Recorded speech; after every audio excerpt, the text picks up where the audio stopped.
Greetings, YouTube. It is Farmer Ross here with Misty Moon Farms, and today we are inside the Misty Moon machine because I'm in a tank top and it is a little bit cold outside, so we're in the van keeping warm. So today's video is going to be about if you need a tractor.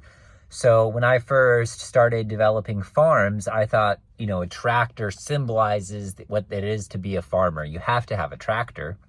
And the main parts of that were for tillage, which, as you know by now, probably I'm no till, no dig. So you don't need a tractor for that. And then the second piece is the front loader. So it's the part of the tractor, the scoop on the front that pretty much all tractors have. And I would say that's generally the only useful part about having a tractor these days, especially if you're going organic, no till, no dig like I am. Then the only reason you're going to use a tractor is to have that front loader. And depending on the size, if you're just a home gardener growing in your backyard, obviously you don't need a tractor. But if you're growing on something bigger than, a quarter of an acre is when you might want to consider getting a tractor with a front loader. And it's possible to rent tractors. So you can rent them for like $180 a day.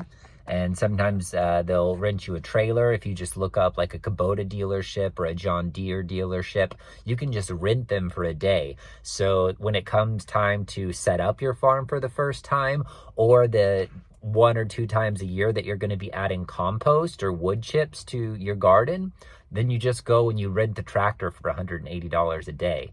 And it's almost silly to consider actually buying a tractor when you're going no till, no dig in an organic farm situation, because you're not going to use it that much. And so that's my recommendation, is don't buy a tractor. Even if you're farming 3 acres of land, go no till, no dig, and have wheelbarrows handy and shovels, and rent the tractor the few times a year you need it. You don't have to pay for maintenance. You don't have to pay for upkeep, not amortization, what's it called? Depreciation on it or anything like that. So that's my recommendation for tractors.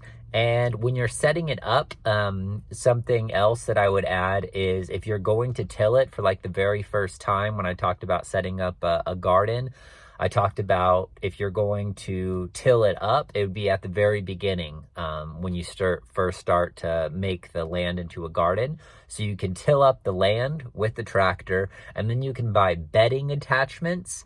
So mine was from, I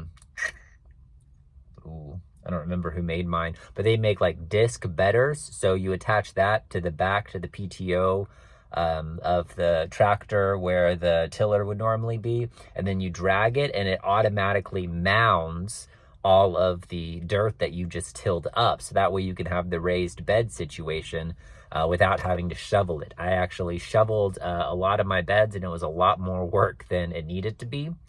And so I would recommend also finding a bedding attachment, possibly a tiller, and then all tractors are going to have the front loader, and just renting it as needed. So that's what I got for tractors, and what is my recommendation to do if you're a small organic no-till farmer, and how to best dance with machinery. All right, blessings. Oh, and comment any questions below. Maybe I'll do another video detailing. I have 2 tractors. I have a Yanmar and I have a John Deere. And so maybe I'll do a video going over, what a PTO is, what the front loader is, common issues, what to look for if you are going to buy a tractor, things like that. So comment down below if you want to see that. Like the video, subscribe to my channel. I am looking to make more YouTube videos and to share my decade of experience, organic, no-till, no-dig farming, and my success with people, so that we can have more of these farms across the planet and empower the people to live wonderful lives. So if that interests you, subscribe, check out the other videos, write me questions. Blessings.